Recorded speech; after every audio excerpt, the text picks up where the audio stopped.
Everybody getting money. Well, at least that's what they're saying. But the reality is everybody's not getting money. And if they are getting money, they don't keep it for long. All right. Now let's be for real. How many stories have we heard about entertainers, NFL or NBA players making millions of dollars throughout the lifetime of their careers, and then 5, 10 years later, they broke? They on a TV special talking about how they mismanaged their money or how some tax accountant or somebody did them wrong. But in reality, it's their fault, bro. And the same is true for normal people. So today, we're going to talk about being broke and how you can avoid being broke by doing the opposite of the 3 topics we're going to talk about in this video today. So stick around and make sure these are not 3 habits that you are committing to every single day. And if you are, it's time for a change. Tap in. So the first reason people go or stay broke is overconsumption. And overconsumption just means we are consumers. We buy too much. We want too much. We need too much. And so we spend too much trying to get it. And this includes impulse spending. All right. Now this can be not even having a budget or a plan to spend money. You just wake up, go to the store and decide, oh, well, I'm going to spend $300 on t-shirts and jeans. All right. Out of nowhere. Or it could be tennis shoes. Or it could not even be clothing, but something else material that you just go about your day and spend money on without even planning to spend that money on this certain object, all right? Now, I know we all want to enjoy ourselves, spend the money that we work hard to make, but we have to stop impulse spending and just spending money on anything, especially if they slap a sales sticker on it because we think it's 30% off. We feel like it's a good reason to buy it, but in reality, that doesn't mean that we need it. We have to avoid impulse spending. This also includes credit card debt. So when we impulse spending, 9 times out of 10, we're going to spend it on that credit card because we know we have credit, but we wouldn't dare swipe our debit cards for it because that would mean that our physical money would be gone,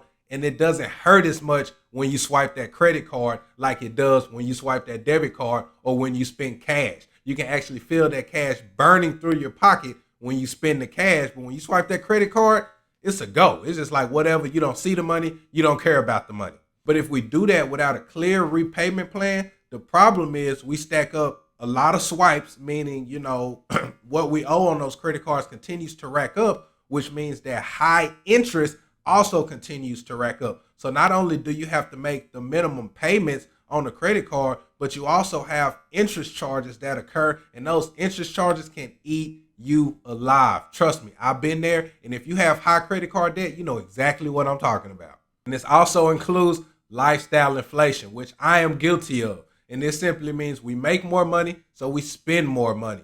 But if we can start to make more money and keep our expenses low and where they were before we got a pay increase, then that means we have more money to allocate to saving and investing. Learn the difference between a need and a want. Draw a hard line, y'all, and let's start putting this money up. Lifestyle inflation is something we do not notice when we're doing it. It always, it's always hindsight, but make sure we're paying attention and we are aware of that. If you start making more money, make sure that means you are saving and investing more money. Let's not hinder our wealth building, all right? Now, here's some ways we can avoid overconsumption. First, create a budget and track your spending, all right? When you get a hold of that, live below your means. Second, make sure you are reviewing and updating your budget spreadsheet. My family, we like to do it once a week, but you need to do it at least once a month. 3, spend cash when you're able to, all right? So if you decide to go out and make a purchase, go ahead and spend cash or swipe that debit card instead of that credit card so you can go ahead and feel the burn. And I guarantee you that's going to help you stop swiping. 4, and I know this might be hard for a lot of y'all, but avoid buy now, pay later scenarios, all right? This is just like using a credit card. You don't feel the burn. You think you have time. You think you can just pay it later. It doesn't really matter or reflect on your budget. Buy now, pay later, or putting things on layaway, whatever you want to call it, will come back and bite you in the ass, especially if you are considering interest, y'all. Do not forget about interest that is being charged on the money that you are borrowing. That is very key. And that can be very detrimental to the money you are making and or trying to save. Avoid buy now, pay later. Avoid overconsumption. Let's go to the next topic.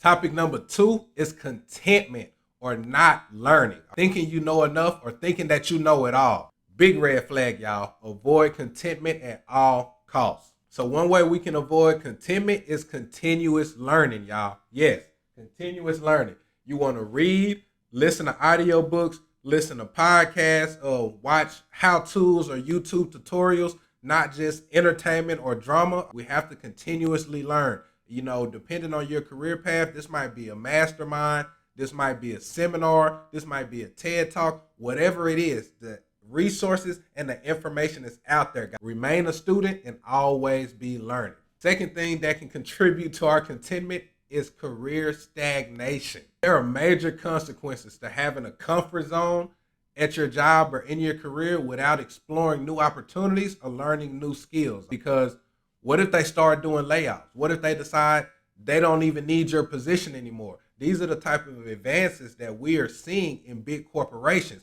And so they are laying off because they're getting more serious about the bottom line, how much they're paying their employees, and how effective and efficient their employees are being. And if they're not seeing those things add up, then they're cutting people. It don't matter if you've been there 5 years, 10 years, 20 years. We see it all the time in real life, on TV, in the movies. When the big bosses feel like they don't need you anymore, it's time for you to go. It doesn't matter what your commitment has been. So you don't always want to put your eggs in one basket and just feel like, okay, I'm safe here at this job. I get this check every week, every 2 weeks, or this salary every month. I'm good. Because no, they can cut your water off anytime. And what you going to do when they cut the water off? You're going to be thirsty, especially if you ain't been learning, my friend. Do not get stagnant in your career. Always be looking for new possibilities and opportunities, even if that's within the company. See how you can advance. Are there new positions? Are there new skills that you can learn? Are they providing any resources to help you advance? All right. Tap into all of that stuff. And again, this goes back to always be learning. Always try to figure out how you can advance. Do not get complacent. Do not get comfortable, because ain't no success there. And then we have technology advancement. If you're not blind, you see what's going on with AI, technology, and things like that. How, again, like I said, people are getting laid off because technology is coming in, taking people's jobs. It's being more efficient, like ChatGPT. Like, it's a lot of jobs that are no longer going to be important because of just ChatGPT. But ChatGPT is just the beginning. There are a lot of other AI platforms and things that AI is doing that can replace a lot of other jobs. They even have robots flipping fries in burger joints now. Like, this is just the beginning of the revolution, y'all. So just imagine how far advanced we'll be in 5 years, 10 years. It is really important that we keep an eye out for AI and that we're paying attention to these things. We're reading up about it. We're downloading these apps. We're playing with them. We're learning how to make prompts for resources like ChatGPT and learning how to really utilize AI in our daily lives, because this is also something that can help us advance. If we don't have the knowledge, if we don't have the information, if we can't articulate certain things, we can just express our feelings to the computer, and the computer can put it together in a professional manner that can help you advance. And let's be for real, I used AI to help me write the content for this video. So I suggest you just get on Google, research AI, whatever it is that you do in your career or that you do as your side hustle. See how you can implement AI to that, because I guarantee you there is a way that you, right now today, whatever you're doing, whoever you are, you can use AI to help move you further in life. I guarantee you, we cannot avoid AI. The robots are here. It's time. 3 ways we can avoid contentment is: 1, we want to set SMART goals. And the SMART means specific, measurable, attainable, relevant, and time sensitive. Second way is to read and listen to relevant podcasts, attend seminars, read books. Don't just use social media for entertainment, guys, all right? When we use social media as a resource for real life information, that can help us stay up to date with big ideas, big trends, and what's going on in the market. Third, use technology to your advantage.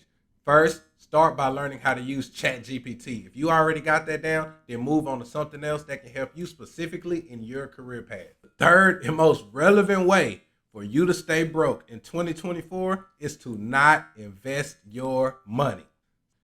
Saving money and having a savings account just is not enough when you think about inflation. So last year, inflation was up over 3%. If you have that little Bank of America savings account that's getting you 0.35%, you're not even beating inflation with your saving, and you're actually losing money by having your money in that savings account. All right. So we have to invest our money and look for nice percentage yields on the money that we are investing or saving. When we're not tapped into the resources and what's going on in the markets, we miss a lot of information, especially about stocks, new stocks, and things that are on the rise. We miss out on those opportunities because, one, we're not sourcing the information. But two, even if we did get the information, we don't have the money to invest, or we don't have the knowledge to take the steps in order to invest that money in the stock market.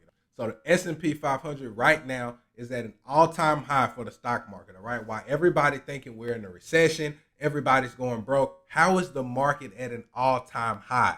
Because the investors never slowed down. The people who are paying attention to what's moving the market are still putting money in and placing bets against the market, all right? So the market is going higher. Anybody who's in the stock market right now and has been for the last several years has seen an increase in their money. And from what it's looking like right now, that is not going to slow down. So on my personal stock portfolio, I made about 12% in 2023. All right. So 12% on my money is a great return on investment, especially considering the fact that I didn't do anything but park my money there. I invested in companies that I love and that I believe in, and they grew last year. All right. So my money grew by being parked and invested there. And some of the companies that I love, and this is not investment advice, but this is just me personally. Some of the companies I love are Apple and Amazon. All right.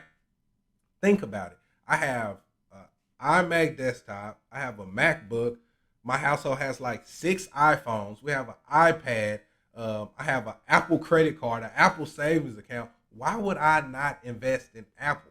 The company is everywhere, and I know that they're going to grow because they've did it continuously for the last 10, 20, 30 years, all right? Same thing with Amazon. My wife orders Amazon packages every day. Now, I'm losing money when she ordering stuff off of Amazon, but I'm invested in a stock. So ultimately, my money invested is increasing because I believe in the business. Let's talk about real estate investments for a second. Obviously, I'm a real estate investor myself, but I also purchased my personal property in 2021. All right, we have a 2.9% interest rate, and interest rates now are about 6 to 7% or higher. All right, and that makes a big difference when you're talking about a $250,000 plus house. All right, that small interest rate makes a huge difference. I mean, I'm paying $1,600 a month for my mortgage in a 4-bedroom, 2-bathroom house that's almost 2,000 square feet. And a lot of people I know are paying more than that for a 1 to 2-bedroom apartment right now. And not only is my interest rate low, so my mortgage is low, and I protect my money that way, but I get tax deductions, of course, from being a homeowner. And then also the equity in my home has grew because my property value has grown over time. So I bought my property for $220,000 in 2021. Well, now we're in 2024, and that same house is worth $340,000. All right. So I've got over $100,000 in equity in my house just because I purchased it at a good time.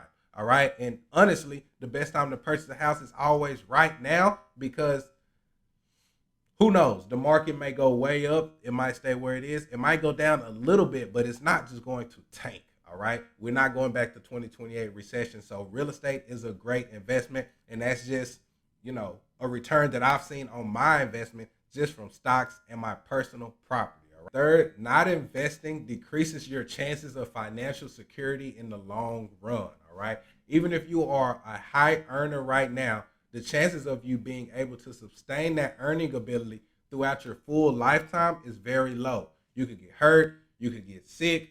Of course, we all get old and cannot perform the same way we could when we were younger. And so securing investments now that will accumulate and build over time creates that financial stability for you in the future. We want to think ahead. We cannot just think about next year or next month. We want to think about 10, 20, 30 years down the line. So a small investment today is a big accumulation in 20 years. All right. That's how we have to think. We have to think ahead when we talk about investing, because investing is for the long game. If you want to get rich quick, you can probably try to go bust a scam, steal something. do something illegal. But if you want to get rich over the long term, you have to be consistent, you have to earn, you have to save, and you have to invest.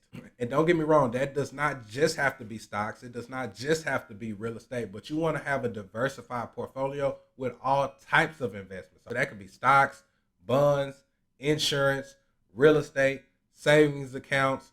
There are tons of investment vehicles out there. You just want to explore your options. Use the resources like technology that we have to find out what investment vehicles are available for you, because everybody's different, but you have to invest. That's the bottom line. Ways to avoid going broke from not investing. One, you need to invest just as much as you save. If you do neither right now, you need to start right now. It does not matter how much or how little you invest.